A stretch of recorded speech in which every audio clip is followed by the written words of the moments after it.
আসসালামু আলাইকুম বন্ধুরা, আশা করি সকলে ভালো আছেন।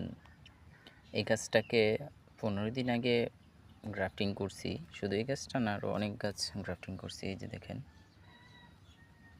এই যে সবগুলো গাছকে আমি গ্রাফটিং করছি 15 দিন আগে। তো 15 দিনের মধ্যেই সফলতা চলে আসছে। যারা এখনও গ্রাফটিং শুরু করেন নাই, খুব দ্রুত শুরু করেন, কারণ পরবর্তীতে গ্রাফটিং করলে আর এগুলো সাকসেস হবে না।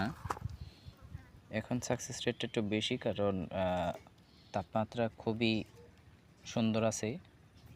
আপনার পরিবেশের ভারসাম্য, যেই তাপটা প্রয়োজন পড়ে, আর্দ্রতা প্রয়োজন পড়ে গাছগুলো গ্রাফটিং করার পর জোড়া লাগতে, ওই পরিবেশটা এখন আছে।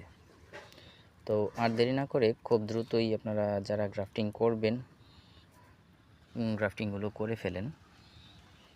আমার প্রতিটা গাছেই আপনার কুশি বের হচ্ছে, তার মানে গাছগুলো জোড়া লেগে গেছে।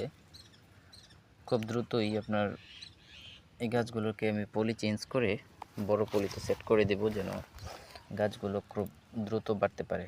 আর গাছ কলম করার পর একটা জিনিস খেয়াল রাখবেন, এই নিচে দিয়ে যে এরকম কুশি বের হবে, এগুলো অবশ্যই ভেঙে দিবেন, কারণ এগুলো না ভাঙলে আপনার বড় গাছগুলো, যেই কলম করা গাছগুলো, এগুলো বাড়তে পারবে না। কারণ এটা হচ্ছে আপনার বীজের গাছ থেকে যে কুশিটা বের হয়, ওই কুশিটা, এই কুশিগুলো সব খাবার খেয়ে ফেলবে। আপনার কলম করা বা গ্রাফটিং করা যে গাছটা আছে, ওই গাছটার বৃদ্ধি পাবে না।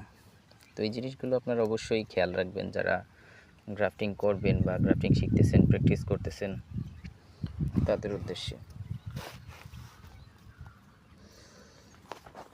আমার এই গাছটা দেখেন, পাতাটা বের হতে পারতেছে না। তো আমি এটাকে এখন পলিটাকে ছুটিয়ে দেব, যেন এইটা বের হতে পারে।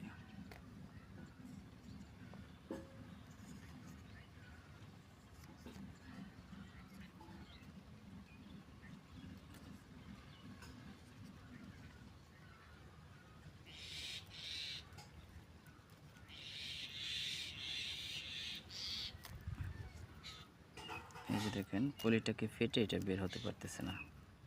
তো এখন আমি পলিটাকে ছুটিয়ে দিলাম, এখন সুন্দর ফুটে বের হয়ে যাবে। এই তো বের হয়ে গেছে। তো ধন্যবাদ, সবাই ভালো থাকুন। আর আমার এই চ্যানেলে নতুন হয়ে থাকলে অবশ্যই চ্যানেলটাকে সাবস্ক্রাইব করবেন। আমি এই চ্যানেলে নিত্য নতুন গ্রাফটিং রিলেটেড ভিডিও আপলোড করে থাকি।